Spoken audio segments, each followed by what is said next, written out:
All right. Hi, everyone. Wednesday, April 8th. We are here live. Notice I'm not doing intro music anymore because I keep getting dinged for copyright. And I'm sorry, but if I eventually get 1,000 subscribers, which I never will, I want to start making money. Speaking of making money on YouTube, we have a guest with us today. My partner in crime, my college roommate. He's here. He's live. He's Matt Fiedler. How you doing, buddy? What's going on, bud? How you doing? I'm doing excellent. So we're going to talk a little bit about Back to the Future today. We're going to go back in time. Back to the what? Back to the Future, or Back to Never the heard of it. Fiedler. Yeah, never heard of it, sure. It's only the hottest selling movie ever. Duh. All right. So, usually I start off with a little uplifting news, but I wanted to get Matt's reaction for our uplifting news because it's pretty new. I don't think he's heard it yet. So, the Hong Kong Zoo, they've had some pandas there. They've been trying to get them to successfully conceive and mate for the past 10 years. But since the quarantine, they weren't allowed to see anyone. You know, it was just the two pandas together. No one was allowed to see them, and they have successfully mated for the first time in 10 years in the zoo under quarantine. I saw that article and I'm like, Oh, you wow, did? You know what? You know what? Good for them. There's some good coming out of this thing. Oh, yeah. I bet not there are for going to be anything else, so many babies, I bet. When I this know is all people said have and already done. people have already joked about that, like what they're going to name their kids, like Quarantina or Yeah. Covina. Co- All right, so for those of you who don't know, Matt and I were college roommates. We had a podcast called Matt, Mike, and the Movies for a while. Our lives got way too busy, as happens when you get older. But we still have these conversations at work. We have these conversations in our free time. So All the we time. figured, but we never did a Back to the Future full-on episode. No. So There's a lot to talk about. there's but a lot it's- to talk about. We're going to focus on the first one today. We might Sure. dabble into 2 and 3 a little bit. But for the most part, I'm going to give you fun fact number 1. Bob Gale and Robert Zemeckis were college roommates, just like us. Did you know that? I did not know that. Yeah. I did not know that, actually. They've actually That's, worked on a couple things together before. There was a failed World War II movie called 1941, which I've never seen, but I'm totally going to find a Spielberg copy. directed. He actually Spielberg directed it? Yeah. Oh my gosh. Well, I'm Yeah. definitely, that's one that I'm definitely going to check out. All right. Right off the bat, Back to the Future stuff. Jerry says, hey. Jerry Shortle says, hey. And Hey, Jerry. Steve Betsy says, Matty Ice. That's right. Ice, ice, baby. All right. So we're going to kind of go into some random facts about Back to the Future. But before we go into some of those, why don't you tell me why you love this movie so much? So I think the history of me with this movie, it comes back to, I think it was 1997. Mm-hmm. We went Excellent year. we went to Universal Studios for the first time, and at that time, Back to the Future was one of the rides. Now it's the Simpsons ride, but I went on that ride. It was a motion simulator. Felt horrible after, Yeah, it was Absolutely not a horrible. great feeling ride. but my dad made the point when we came back to rent the movies from the rides that we went on. So we did Jaws, E.T., and then Back to the Future. And my dad, like, always, talked about, he always had, like, a certain love for it, too. And then when I watched it the first time, like, I was like, oh, I just thought the concept of time travel was cool. Yeah. And the fact that, what could your parents be like in high school, which is how Bob Gale pretty much came up with the idea. That's how he wrote the He script. saw his parents in a yearbook. He's like, I wonder if I went back in time, what my parents would be like in high school. And I've had the exact same thoughts, probably from subconsciously watching the movie and thinking about that same thing. Right. So when you start with that plot point and then somehow get everything else part of it, like, all right, it's in the 80s, like, what can the time machine be? The time machine was supposed to be a refrigerator. And we all know how well, like, refrigerator things do in movies, Indiana Jones. Well, that's Like- he repurposed it later for Indiana Jones. Oh, Exactly. oh. Yeah. So Spielberg was a producer also of Back to the Future, for anyone who doesn't know. So he had a big hand in it. But, just to get all the elements, like, a kid goes back in time, like, and then to bring the DeLorean into it, Mm-hmm. which was such like a novelty thing. It still is. Like, it's essential to the 80s, but like died off completely. I know they were going to be making some more, I think. They're making soon. all electric ones, and they're taking pre-orders now, and they're, I think, hundreds of thousands of dollars. But like, if you get one of those, you're like, yeah, I felt right in the 80s. I'm just gonna, like, no one thinks it's a cool. I mean, it is a cool looking car, but so no they one's were like, $25,000 in the 80s, which today equates to, I think, 65,000 with inflation. So they were not a cheap car. But, I mean, cars have gotten way more expensive now. A Jeep Wrangler base is like $36,000. And it makes me question, like, how into the times Doc Brown was. Because he's like, oh, if you're going to build a time machine, might as well do it with some style. It's like, yes, this is what you got. This is what you got. So, interesting fact about the DeLorean time machine. When Ford heard that they were making the movie, they offered them cash money if they were to make it a Mustang, like the 1984 Mustang, which is probably the ugliest Mustang that has ever been made. There's some pretty bad Mustangs in the 80s. So when Marty, he's looking at that 4x4, that's a Jeep, right? That's not a Ford? That's a Toyota. Oh, a Toyota. Okay. I think it's a Toyota. Yeah. So I guess Ford never got into that movie. No, regardless. When Ford asked, and they took it back to the producers, I forget who it was, but someone said, Doc Brown does not drive a freaking Mustang. Like the perfect, yeah. Why would Doc Brown be in a Mustang? Well, Makes no sense. The sequel Ford v DeLorean should be coming out in a few years. They'll make a whole thing about that. All right. Go ahead. But no, just the concept, it can stand the test of time, no pun intended. And even when you watch it now, like, you see elements that are pretty 80s, but still could resonate today. Like, I think, when Marty first leaves Doc's lab at the beginning after blowing up his big amp, like, you see a Burger King that's still around. You see, like, there's so many elements that are part of that time period, but also would work just fine today. Not saying, and I know that it's been talked about doing a remake of it, but please never. Both Zemeckis and Bob Gelb said not until we are dead will this have the chance to be remade. So it's just like it's action, it's science fiction, it's comedy, a little bit of romance in it. Like it seriously has all of the elements of. I would call it a comedy before anything else, because I think it's hilarious. I think that movie is funny, and I think that's why. I mean, all right, so moving on to the next subject, Eric Stoltz was cast in that role first. Right. Eric Stoltz, a method actor. He did some. Well, he was cast after Michael J. Fox originally said no because of family ties. Yes, exactly. Yeah. And also other people they were looking at Johnny Depp. They were looking at Ralph Macchio. They were looking at John Cusack, and they were even looking at Charlie Sheen. If you see the potential casting sheet too for Doc Brown, like who could have been that? I know that's floating on the internet somewhere. You'll get a good kick out of that if you take a look. So you really, really, Sam Piquel just pointed out that you really, really love the DeLorean. Well, so I mean, I have many DeLoreans and stuff behind me right now, but I was lucky enough too for my wedding day. My wife gifted me the ride from my parents' house to our wedding venue in a DeLorean, and it was tricked out. You were there, you saw it. Oh, I remember sitting in the limo looking at you, being like, "Oh man, that dude's cruising. He's gonna cruise in that DeLorean." I wish I had the video. I mean, let me see if I can bring it up real quick. I'll try not to kill too much time, but like, there's me sitting in the DeLorean, flux capacitor and everything. It's the coolest experience. It was souped up to be exactly like the time machine. Time circuits worked. Flux capacitor worked. Were they fluxing? Was it fluxing? Oh, they were fluxing hard. Hard fluxing. Mother fluxer. So, and you're a pretty tall guy to fit in that DeLorean. Yeah, which I realized as I'm climbing in and out of that thing, how low you have to get to the ground. But yeah, it all worked out, and it was a dream come true. I'm lucky. Mm-hmm. All right. Biff casting.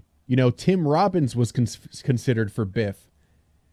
That's weird to me. I mean, Tim Robbins at that time he probably wasn't in much. I'd have to Top look at Gun, his. like he had a very small non-speaking role in Top Gun. Yeah, and that was a year after Back to the Future came out. So oh, was it really? Yeah, Top Gun's 86. Yeah. Yeah, but Tom Wilson being casted, like he was still like a no-name, I believe. And he's one of the most iconic, like, villain piece of garbage. So iconic, he couldn't get another role. He could never get another role. He was the gym teacher in Freaks and Geeks for like 4 or 5 episodes. Yes, but because the people who made Freaks and Geeks are people like us who appreciate all that stuff. Like, oh, we got Tom Wilson in our show. Yeah.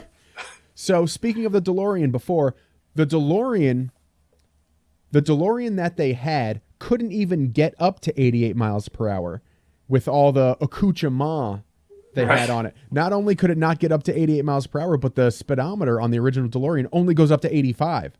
I did not know that. Yeah, so art department had to make up a new speedometer for it.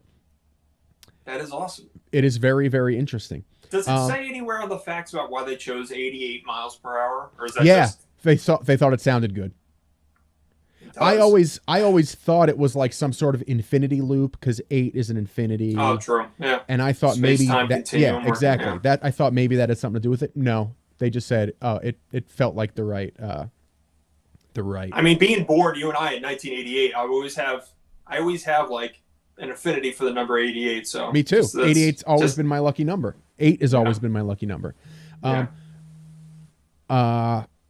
Bill says, "What's Matt drinking?" Water. Oh, this is it's a vodka soda, Bill. Oh, nice, a vodka soda. I don't have anything to drink. I got water right now. Oh, I'm sorry. All right, so another tidbit that I just learned today doing some research. I don't remember the actress's name, but Jan from The Office was the original Jennifer. Melora Hardin. That's it. She was the original Jennifer, and when they pushed filming after they spent $3 million and Eric Stoltz was not working out, and they finally got Michael J. Fox back, they brought the original person they wanted for Jennifer back. What was her name? Claudia Wells. That's it. Who was then replaced by Elizabeth Shue because Claudia Wells had to tend to, I think her mom was getting sick. Her mom had cancer. Yeah, so she had to tend to her mom. It was unfortunate, but Elizabeth Shue did a great job. And it's cool to say, I mean, we've seen YouTube videos where you compare the end of the first movie to the beginning of the second movie because they had to reshoot all of that, but they did a pretty excellent job. Yeah. All right. I have a question for you. Okay. Was Doc Brown crazy? I mean, we're all a little crazy. We all go a little crazy sometimes. Was he crazy? So let me. Poor people are crazy. He might be eccentric. Definitely eccentric, but spent his family fortune trying to make this time machine work, trying to figure out the space-time continuum. He never gives a purpose. Purpose for what? For wanting to develop time travel. Yeah, he doesn't. But think about this for a second.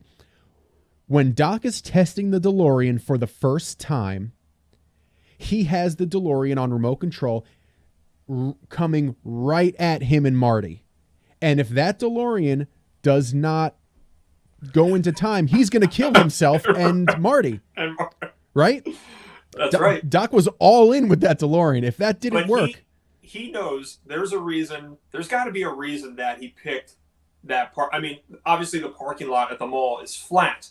But he knows, like, all right, once I hit this accelerator on this remote control, the distance that I have it started at, like, I know. Yes. If it works, fingers crossed, that is going to jump right before it hits. I mean, he had to do that math.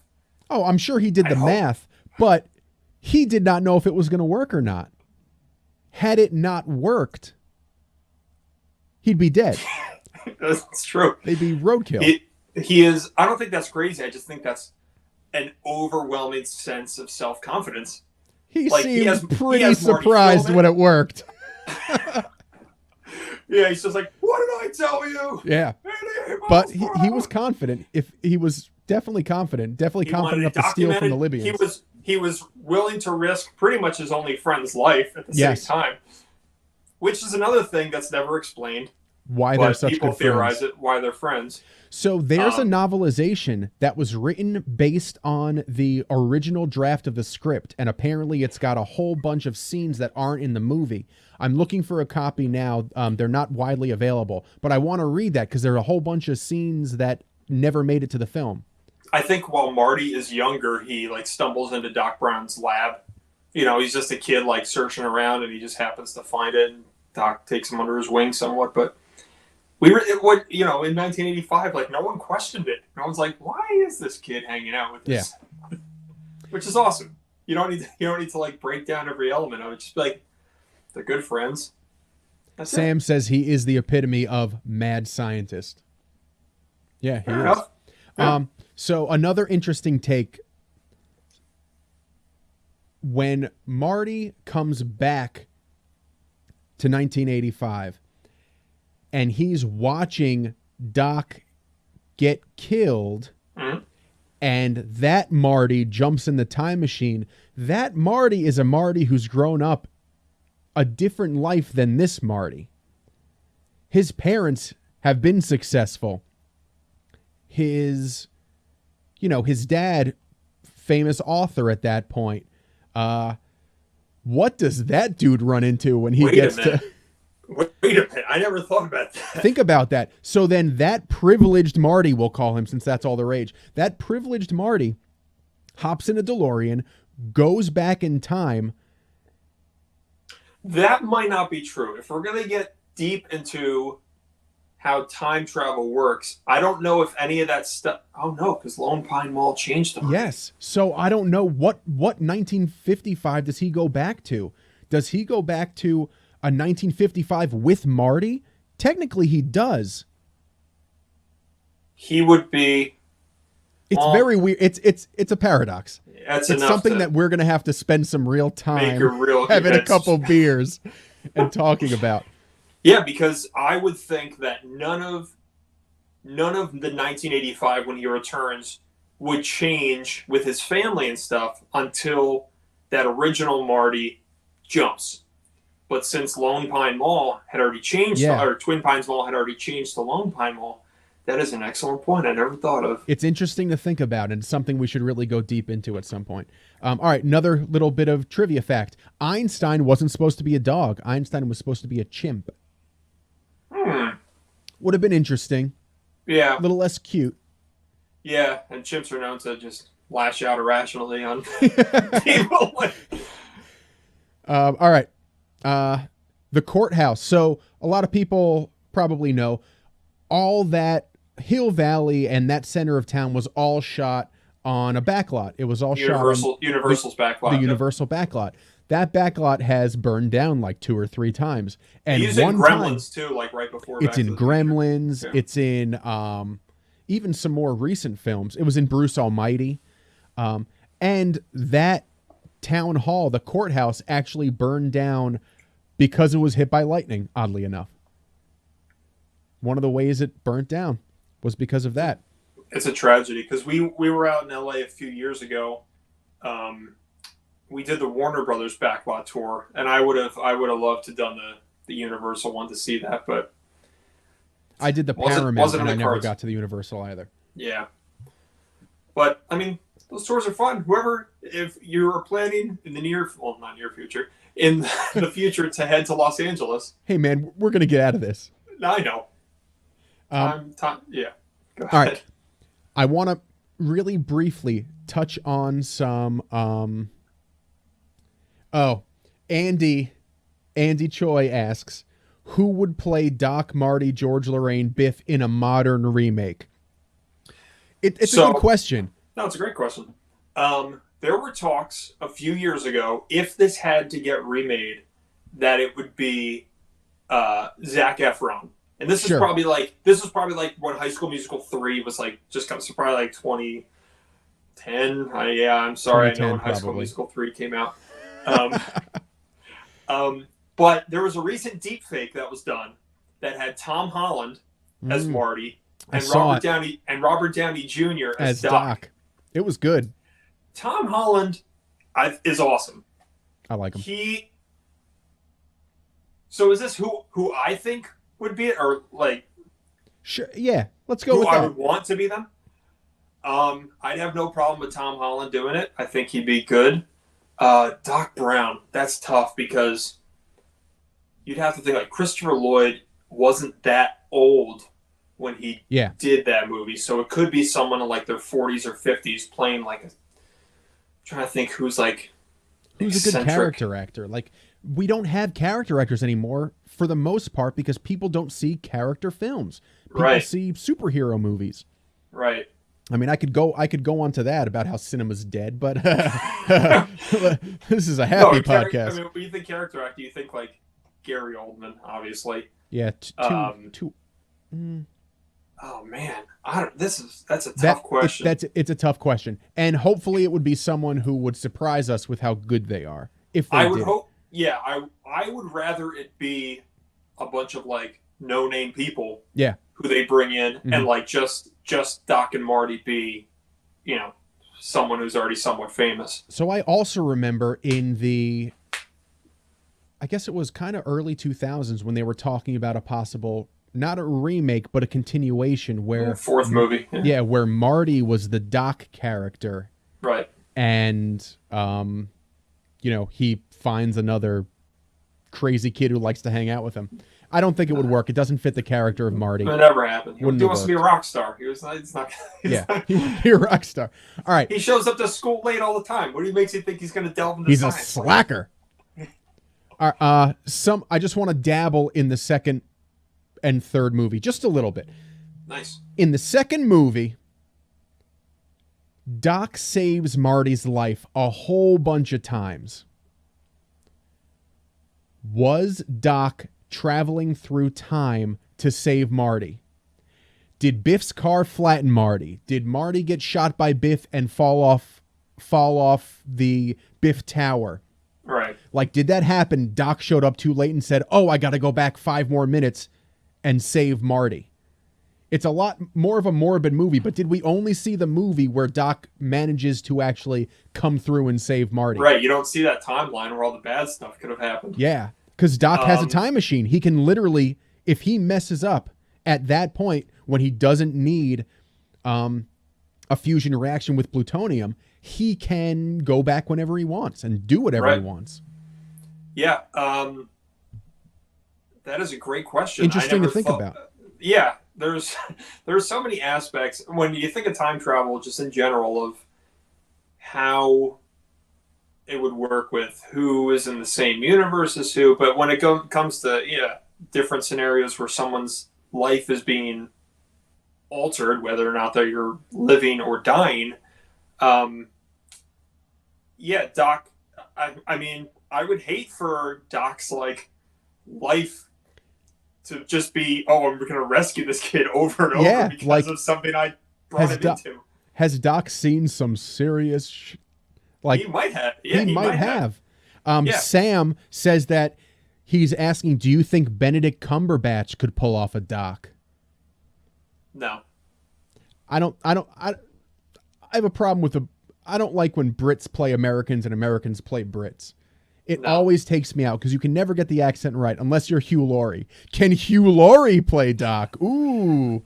I have not seen Hugh Laurie in anything in a while, so I don't know. He's in an HBO show? I think it's an HBO show about a spaceship that's like a cruise ship. I haven't watched it yet, but I hear it's decent. Yeah. I hear it's pretty decent. I just don't know what it's called. I don't think Cumberbatch could pull it off. And then you'd have Doctor Strange and Spider-Man together. It's like, it would. It would be them again.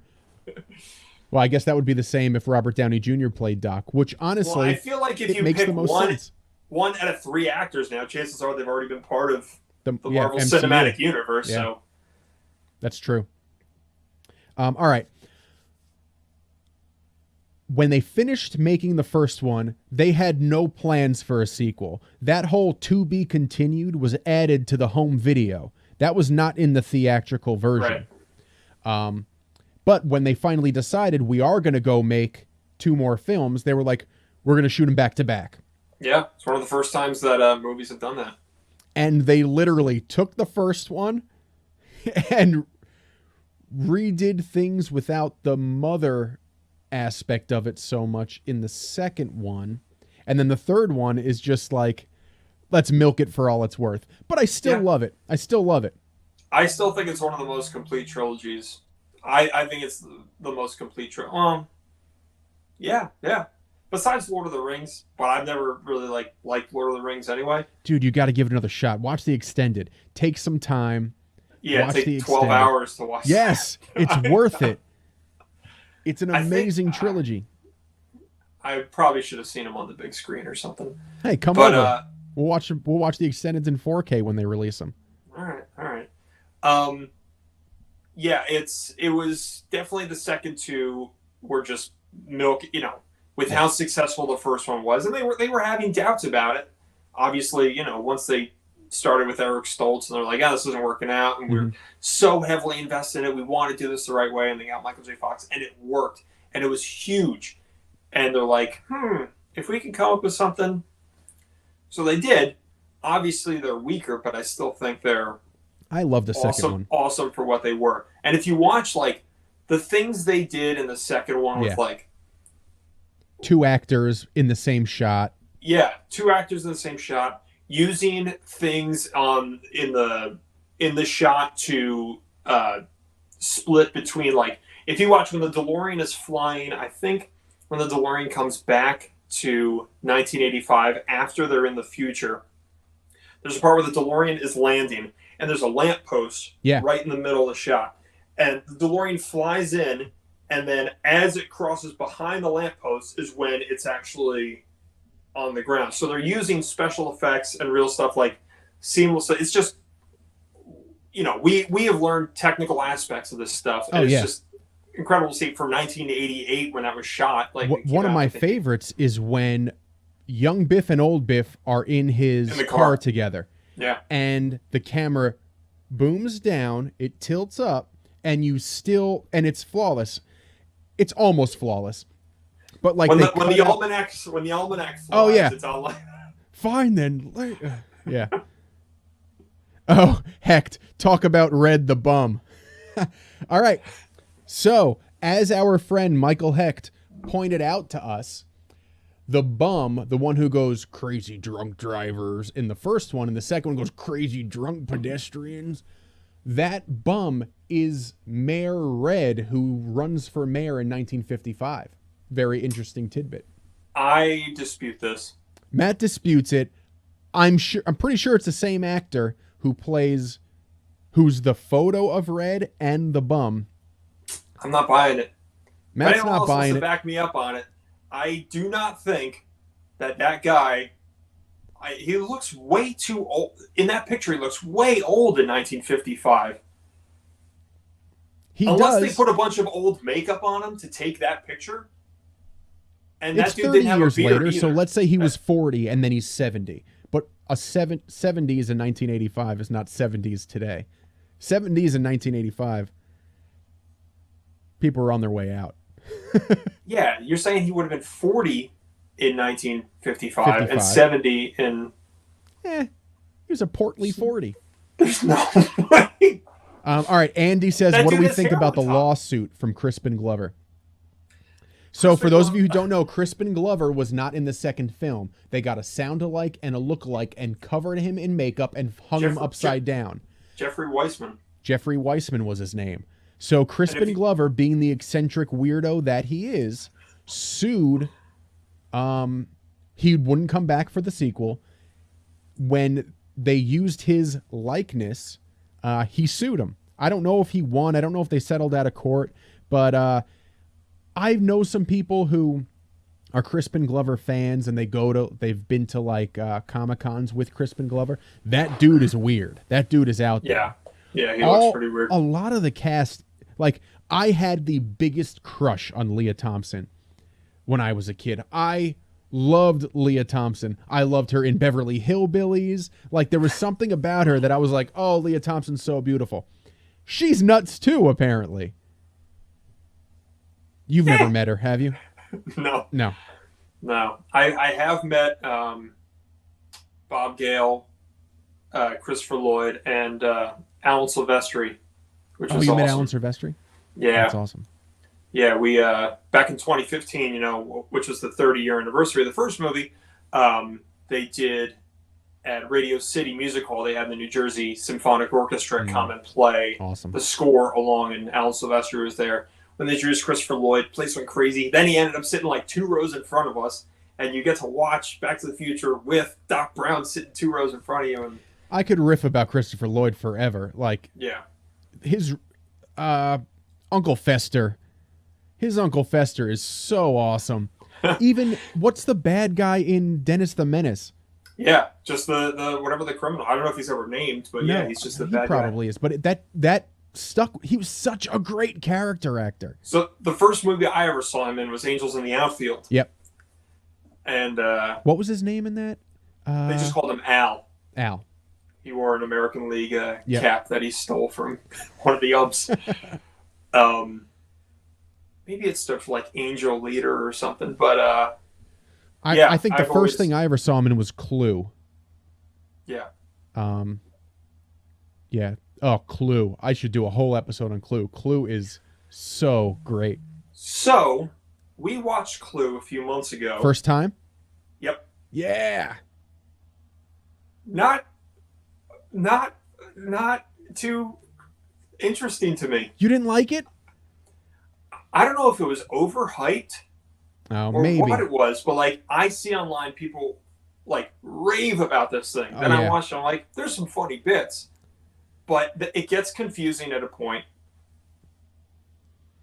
I don't know. So the different endings at the end, when they released that movie, they released it in different parts of the country with different endings. Right. And then for the VHS release, they put all the endings in. I think Tim Curry is just hilarious in that. Tim Curry is great. Switchblade Sam, Sam says. His name, Christopher Lloyd's name. Oh, Switchblade in Dennis the Menace is Switchblade Sam. Of course he would know that his name is Sam. Leah Thompson's in that too. Yes, she is. Dennis's mom. Thank you, Sam, for looking that up. Thanks, Sam. I'm not surprised Sam doesn't. I'm surprised he doesn't go by that name. Yeah, Switchblade Sam. Also, Leah Thompson does a cameo in Little Rascals. She's the dance teacher. Yes, she does. Great. That Little Rascals. All right, there's a lot of people in that too. They started. Yes, President Trump is in that. President Trump is in that. And if you look at the outtakes afterwards, you see him eat a piece of popcorn and spit it up. It's terrible. Yeah, Whoopi's. Yeah, everyone's in that movie. Great movie. McIntyre, Whoopi, George Wendt. Mel Brooks. Yeah. Dude, that movie. I like those remakes. I liked Beverly Hillbillies, but I never watched Beverly Hillbillies. Right. I liked Little Rascals, but I never watched Little Rascals. That always intrigued me when they took a show from such a long time ago, especially in the 90s. Like, the 90s was huge about that. They did 2 Brady Bunch movies, a show that was on, like, late 60s and 70s. And it's always interesting to see, like, the take that they do on it. Like, with Little Rascals, they put it in modern... Pretty much all those movies, they put it in modern time. And it's taking those characters out of their time period element and, like, putting them into the 90s. Little Rascals didn't really do that. They just had, like, a modern spin-off. But, like, well, the good thing about Little Rascals, they were kids. They could do kids things. You can't do modern kids things so much. Right. Except play video games, but they totally got rid of that. Right. With Beverly Hillbillies, it was like... I guess that was the way it was in the show, too, once they became rich, is that everyone is dealing with a much more high of a lifestyle. Yeah. You know, cell phones and stuff. But, like, with the Brady Bunch, like, it starts out... like, you think it's the 70s... Then they walk outside their yard, and it's L.A. in the 90s. Like, people are, like, hijacking cars. Yeah, like, they're stuck in the 70s. Right, and I gotta watch those again. It's funny. I gotta watch those again. It's funny. And some of the casting was spot on for that. Oh, yeah. Like, really, really good. And I know they had a lot Shelley Long and Gary Cole. And Gary Cole was perfect in that role. He's a great character actor. Yes, Gary Cole is a great character actor. Gary Cole might be able to pull off Doc Brown. Maybe. That's a stretch. Yeah. He's not a big enough name. Like, if you said, like, oh, who plays Lumber Christopher in Lloyd Office wasn't Space? a big enough name. But that's the thing. Everything now in movies is name. Everything is that. And, you know, we don't have character actors anymore. I'm gonna riff about this for a second. It's hard to have character actors anymore because everyone looks the same in Hollywood. Everyone gets their teeth done. Everyone's got the hair. Everyone's tan. Everyone is the same cookie cutter. Channing Tatum, great Channing Tatum, looks like any other movie star. There are like 6 Margot Robbies now. Now Margot Robbie is the only Margot Robbie, but they're like, hey, she's a Rangers fan. Don't hate on Margot Robbie. She is. I remember she was at one of the games we were at. Yeah. But that we've lost, and then we do everything in post, and we do everything on green screen, and then everything is CGI instead of animatronics. And I know the new Star Wars tried to push that again. Yeah. But that's because they had so much money they could get away with it. I miss the times when you had a shoestring budget and you were able to do good animatronics. And that's why I want to get Tim Dangler on, because I want Tim Dangler to talk about old B horror movies and the stuff that they did in those, and like it the forces budgets. It forces creativity. Absolutely. Which I think is a great challenge, and it gives you a chance to exercise your brain, and you don't get that. When you can just say, don't worry about it, we'll fix it. Exactly. You have to think about every little detail and how it's going to work out. That's why Christopher Nolan is one of the only true filmmakers today. He thinks about everything. There was no post-production CG in not Inception, in Interstellar. It was all rear projection. They were just like in Inception, they're rotating a room when Joseph Gordon-Levitt is fighting and the car is flipping. Like, that's original. That's why I'm enjoying Westworld too, because Jonathan Nolan, his brother, is producer, director, writer, and does a great job. All right, we've riffed a little bit away from Back to the Future. Any final Back to the Future thoughts? No. For anyone who hasn't seen it, what are you doing with your life? Yeah. You could get the Blu-rays for like $8, the trilogy. It is a movie that will stand the test of time. I cannot wait till the day when I have kids and I can show it to them. I hope and pray that they like it. And I'm like, Dad, this was stupid. No, they will. It's in the blood. Yeah. I have, you've seen Kim Smith has those books illustrated for kids, and I have the Back to the Future one. That'll be my kid's first story. Yeah, and you got me the art of Back to the Future. I'm going to have to... I loved those art books when I was a kid. The Star Wars art books. I'm going to be showing those to my kids and hope that they appreciate it the same way as me. But maybe in 40 years, I'll look back on this and be like, yeah, didn't work out that way. No, I'm determined. I'm determined to make my kids love film. Yeah, it's just to show an appreciation for a certain kind of storytelling. You can read... My wife is a huge reader, reads all types of books. I never really grew up as a reader. I'm getting it more into, like, I just finished... Comic books is what I read. Yeah, I just read all the Harry Potters within the last, 2 years, and I know you talked to your sister-in-law about it. And, there's details that you get in books that you don't get in movies, if it's something that was adapted from a book. But, we see movies as stories. We go to the theater to see something grand, to hear things that you can't even think of. However you feel about, the new Star Wars movies or anything that has an element that doesn't really exist, that's someone being creative. That's someone challenging themselves. And that's what we went to school for, to challenge ourselves to think about things that don't exist. And you do it to entertain, which is what we're all dealing with right now. How are we staying entertained in a time where things are getting taken away from us? And you can watch all the Netflix you want. And you see, these movie theaters, I think AMC might have to file for Chapter 11. Oof. But, you can harp all you want on, how the state of Hollywood is, but, you go to the movies to have an experience. You go to the movies to feel something, to see something, to connect with something. And that's, you can do that with things in the theaters now. You can do it with a movie from 1985 that has goofy aspects that makes you feel good. And you collect a bunch of stuff. So it's all about what has a personal connection to you. It's my favorite movie. Back to the Future is my favorite movie of all time. Other people be like, yeah, it's all right. Everyone else has their own personal movie because you have a personal connection. That's what entertainment's about. That's what being a human is about, having something that makes you happy, having something that you can relate to. I saw it a little bit earlier than going to high school, but like if you were a 16, 17-year-old kid in 1985 and you saw that, be like, that's awesome. Like a kid who's into rock music and like just, wants to play his guitar, hangs out with the 7-year-old dude on the weekends. Matt, that was an excellent Jerry Springer final thought. I appreciate that. Sure. You hit the nail right on the head. Andy says, well said, Matt. Well said. Thank you. Thank you very much. Thank you so much for being here. Of course. I appreciate it. Let's pick another. I mean, we already did your favorite movie of all time. Maybe What's your favorite movie of all time, Mike? I can't pick one favorite movie. I don't think I can. But if you want to, if what has been my favorite that I've enjoyed rewatching over and over in the past 10 years, Interstellar.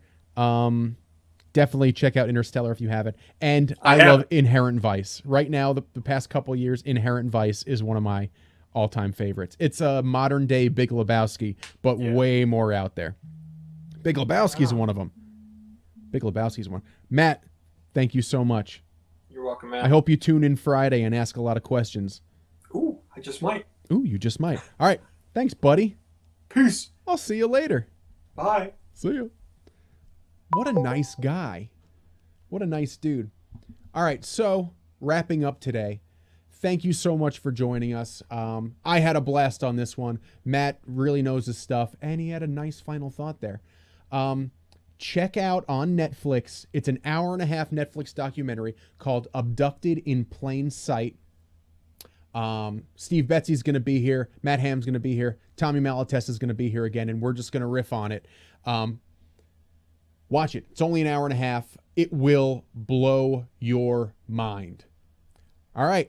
Thank you guys so much for being here today. Have an excellent, well, I guess we're getting into Holy Week. Have a good Holy Thursday, and then we'll see you on Good Friday. Take care, guys, and God bless.